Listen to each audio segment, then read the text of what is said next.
আসন্ন ত্রয়োদশ জাতীয় সংসদ নির্বাচন ও গণভোটকে সামনে রেখে সার্বিক প্রস্তুতি জানাতে আজ রাষ্ট্রপতি মোহাম্মদ শাহাবুদ্দিনের সঙ্গে সাক্ষাৎ করবেন প্রধান নির্বাচন কমিশনার সিইসি এএমএম নাসিরুদ্দিনের নেতৃত্বাধীন কমিশন। রাষ্ট্রপতির সঙ্গে সাক্ষাতের পর 10 ডিসেম্বর বুধবার সিইসির জাতির উদ্দেশ্যে একটি ভাষণ রেকর্ড করবে বাংলাদেশ টেলিভিশন ও বেতার। ভাষণটিতে ভোটের তফসিল অন্তর্ভুক্ত থাকবে, যা পরবর্তীতে প্রচার করা হবে। নির্বাচন কমিশনার মোহাম্মদ আনোয়ারুল ইসলাম বলেন, আমাদের সব প্রস্তুতি সম্পন্ন হয়েছে। তফসিল ঘোষণার বিষয়টি এখন শুধু সময়ের অপেক্ষা। তফসিল ঘোষণায় যে আনুষ্ঠানিকতা প্রয়োজন সবই সম্পন্ন করেছি ইসি। বুধবার পুরো কমিশন রাষ্ট্রপতির সঙ্গে সাক্ষাৎ করবে। সেদিনই সিইসির ভাষণ রেকর্ড হবে, যেখানে থাকবে নির্বাচনের তফসিল। পরে তা প্রচার করা হবে।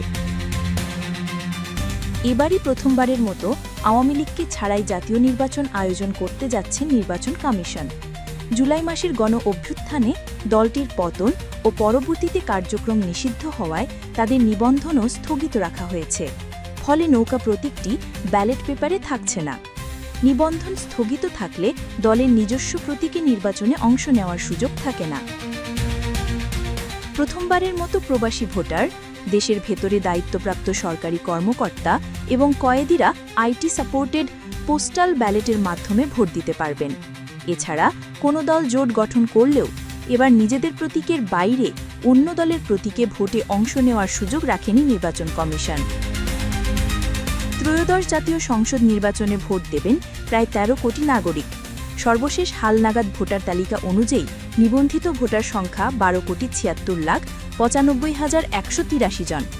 এর মধ্যে পুরুষ ভোটার 6,48,14,907 জন, মহিলা ভোটার 6,28,79,042 জন এবং তৃতীয় লিঙ্গের ভোটার 1,234 জন। ভোটারদের জন্য 42,761টি কেন্দ্র চূড়ান্ত করা হয়েছে, যেখানে মোট ভোটকক্ষ 2,44,649টি। এর মধ্যে পুরুষ ভোটকক্ষ 1,15,137টি এবং মহিলা ভোটকক্ষ 1,29,602টি। দুই নির্বাচনের ভোট একসঙ্গে হওয়ায় গোপন কক্ষের সংখ্যা বাড়তে পারে। এবার ভোট গ্রহণ হবে সকাল 7:30 থেকে 4:30 পর্যন্ত।